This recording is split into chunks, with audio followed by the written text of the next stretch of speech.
ಒಬ್ಬ ಬಾಲಕ ಕೇವಲ 11ನೇ ವಯಸ್ಸಿನಲ್ಲಿ ತನ್ನ ಮೊದಲ ಹೂಡಿಕೆ ಮಾಡಿದ್ದ. ಕೇವಲ 16ನೇ ವಯಸ್ಸಿನಲ್ಲಿ ಲಕ್ಷಾಂತರ ಹಣ ಗಳಿಸಿದ್ದ. ಆದರೆ ಈ ಅವಿಶ್ವಸನೀಯ ಯಶಸ್ಸು ಬರಲು ಏನಾದರೂ ಮಾಂತ್ರಿಕ ಸೂತ್ರವಿದೆಯೇ? ಅವರು ಕಾಮನ್ ಮ್ಯಾನ್ ಆಗಿ ಹುಟ್ಟಿ ಸ್ಟಾಕ್ ಮಾರುಕಟ್ಟೆಯ ರಾಜನಾಗಿದ್ದ. ಅವರು ಹಣವನ್ನಷ್ಟೇ ಅಲ್ಲ, ಜಗತ್ತನ್ನೇ ಬದಲಿಸಿದ. ಅವರು ವಾರೆನ್ ಬಫೆಟ್. ಅವರು ಭವಿಷ್ಯವನ್ನು ಊಹಿಸಲೇ ಇಲ್ಲ, ಅದನ್ನು ಕಟ್ಟಿಕೊಳ್ಳಲು ಕಲಿತ. ವಾರೆನ್ ಎಡ್ವರ್ಡ್ ಬಫೆಟ್ 1930ರ ಆಗಸ್ಟ್ 30ರಂದು ಅಮೆರಿಕದ ನೆಬ್ರಾಸ್ಕಾ, ಒಮಾಹಾದಲ್ಲಿ ಜನಿಸಿದರು. ಬಾಲ್ಯದಿಂದಲೇ ಅವರಲ್ಲಿ ವ್ಯವಹಾರ ಮತ್ತು ಸಂಖ್ಯೆಗಳ ಮೇಲೆ ಅಪಾರ ಆಸಕ್ತಿ ಇತ್ತು. ಕೇವಲ 11ನೇ ವರ್ಷದಲ್ಲಿ ತಮ್ಮ ಮೊದಲ ಷೇರು ಹೂಡಿಕೆ ಮಾಡಿದರು. ಸೆರೀಸ್ ಸರ್ವೈಸ್ ಪ್ರಿಫರ್ಡ್ ಎಂಬ ಕಂಪನಿಯ 3 ಷೇರುಗಳನ್ನು ಪ್ರತಿ ಶೇರ್ $32ಗೆ ಖರೀದಿಸಿದರು. ಷೇರು ಬೆಲೆ $27ಗೆ ಕುಸಿಯಿತು, ಆದರೆ ಅವರು ಸಹನಶೀಲತೆಯಿಂದ ಕಾಯ್ದರು ಮತ್ತು $40ಗೆ ಮಾರಾಟ ಮಾಡಿದರು. ಆದರೆ ನಂತರ ಅದೇ ಷೇರು $200ಗೆ ಏರಿದಾಗ ಅವರು ಶಾಶ್ವತ ಹೂಡಿಕೆಯ ಮಹತ್ವವನ್ನು ಕಲಿತರು.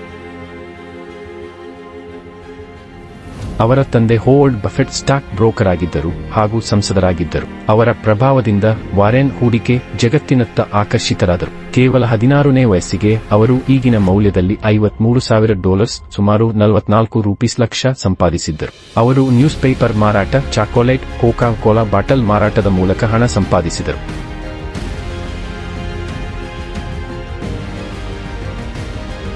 ಬಫೆಟ್ ತಮ್ಮ ಉನ್ನತ ಶಿಕ್ಷಣವನ್ನು ಪೆನ್ಸಿಲ್ವೇನಿಯಾದ ವಾಟನ್ ಬಿಸಿನೆಸ್ ಸ್ಕೂಲ್ನಲ್ಲಿ ಪ್ರಾರಂಭಿಸಿದರು. ನಂತರ ನೆಬ್ರಾಸ್ಕಾ ವಿಶ್ವವಿದ್ಯಾಲಯದಿಂದ ಬಿಸಿನೆಸ್ ಪದವಿ ಪಡೆದರು. ಆದರೂ ಅವರ ಹೃದಯ ಹಣಕಾಸು ಜಗತ್ತಿನತ್ತ ಒಲಗಿತ್ತು. ನಂತರ ಅವರು ನ್ಯೂಯಾರ್ಕ್ನ ಕೊಲಂಬಿಯಾ ಬಿಸಿನೆಸ್ ಸ್ಕೂಲ್ಗೆ ಸೇರಿದರು. ಅಲ್ಲಿ ಅವರು ವೆಲ್ಯೂ ಹೂಡಿಕೆ ತಂತ್ರದ ತಂದೆ ಬೆಂಜಮಿನ್ ಗ್ರಾಹಂ ಅವರ ಬಳಿ ವಿದ್ಯಾಭ್ಯಾಸ ಮಾಡಿದರು. ದಿ ಇಂಟೆಲಿಜೆಂಟ್ ಇನ್ವೆಸ್ಟರ್ ಎಂಬ ಪ್ರಸಿದ್ಧ ಗ್ರಂಥದ ಲೇಖಕರಾದ ಗ್ರಾಹಂ ವಸ್ತುಸ್ಥಿತಿಗತ ಹೂಡಿಕೆಯ ವ್ಯಾಲ್ಯೂ ಇನ್ವೆಸ್ಟಿಂಗ್ ತತ್ವವನ್ನು ಬಫೆಟ್ ಅವರಿಗೆ ಕಲಿಸಿದರು. 1965ರಲ್ಲಿ ಬಫೆಟ್ ಬರ್ಕ್ಷೈರ್ ಹಾಥವೇ ಎಂಬ ಬಟ್ಟೆ ಉದ್ಯಮ ಕಂಪನಿಯನ್ನು ಖರೀದಿಸಿದರು. ಆದರೆ ಬಟ್ಟೆ ಉದ್ಯಮದಲ್ಲಿ ಭವಿಷ್ಯವಿಲ್ಲವೆಂದು ಗ್ರಹಿಸಿ ಅವರು ಅದನ್ನು ಹೂಡಿಕೆ ಹೋಲ್ಡಿಂಗ್ ಕಂಪನಿಯಾಗಿ ಪರಿವರ್ತಿಸಿದರು. ಉತ್ತಮ ನಿರ್ವಹಣಾ ತಂಡ ಮತ್ತು ಭವಿಷ್ಯದ ವೃದ್ಧಿಯ ಶಕ್ತಿ ಹೊಂದಿರುವ ಕಂಪನಿಗಳನ್ನು ಹುಡುಕಿ ಕಡಿಮೆ ಬೆಲೆಗೆ ಖರೀದಿ ಮಾಡಿ ಮತ್ತು ದೀರ್ಘಕಾಲ ಹಿಡಿದುಕೊಳ್ಳಿ. ಈ ತಂತ್ರದ ಮೂಲಕ Buffett Cola, apple, dairy queen, bank of America ಮತ್ತು ಇನ್ನೂ ಹಲವಾರು ದೊಡ್ಡ ಕಂಪನಿಗಳನ್ನು ಖರೀದಿಸಿದರು.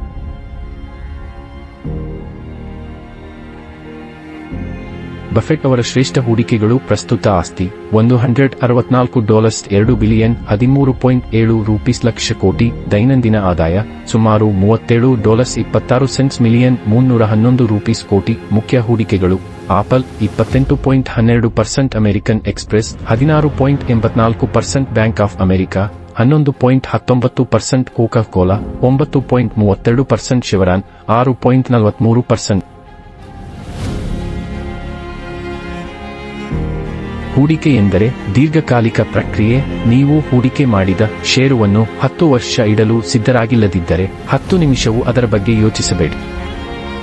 ಸರಳ ಜೀವನಕ್ಕೆ ಆದ್ಯತೆ ನೀಡಿ. ಕೋಟ್ಯಾಧಿಪತಿಯಾದರೂ ಬಫೆಟ್ ಹಸಿವು ಮತ್ತು ತಳಮಳವಿಲ್ಲದ ಜೀವನ ಶೈಲಿಯನ್ನು ಅನುಸರಿಸುತ್ತಾರೆ. ಭಾವನೆಗಳಿಗೆ ತೊಡಸಿಕೊಳ್ಳಬೇಡಿ. ಇತರರು ಭಯಭೀತರಾಗಿರುವಾಗ ನೀವು ಧೈರ್ಯಶಾಲಿಗಳಾಗಬೇಕು. ಇತರರು ಅತಿಯಾದ ಧೈರ್ಯ ತೋರಿಸುವಾಗ ನೀವು ಎಚ್ಚರಿಕೆಯಿಂದ ಇರಬೇಕು. ನಿಮಗೆ ಅರ್ಥವಾಗದ ಉದ್ಯಮದಲ್ಲಿ ಹೂಡಿಕೆ ಮಾಡಬೇಡಿ. ಬಫೆಟ್ ಕ್ರಿಪ್ಟೋಕರೆನ್ಸಿಯಂತಹ ಉದ್ಯಮಗಳಿಗೆ ಹೂಡಿಕೆ ಮಾಡುವುದಿಲ್ಲ. ಸಂಕಲನ ಬಡ್ಡಿಯ ಮಹತ್ವ. ವಯಸ್ಸಾದಂತೆ ಹಣ ಹೆಚ್ಚಿಸಲು ಬಡ್ಡಿಯ ಶಕ್ತಿಯನ್ನು ಬಳಸಬೇಕು. ನಿಮಗೆ ಈ ಕತೆ ಇಷ್ಟವಾಯಿತಾ? ಲೈಕ್ ಮಾಡಿ, ಶೇರ್ ಮಾಡಿ ಮತ್ತು ಸಬ್ಸ್ಕ್ರೈಬ್ ಮಾಡಿ. ನಿಮ್ಮ ಬೆಂಬಲವೇ ನಮ್ಮ ಹೊಸ ಕತೆಗಳ ಪ್ರೇರಣೆ.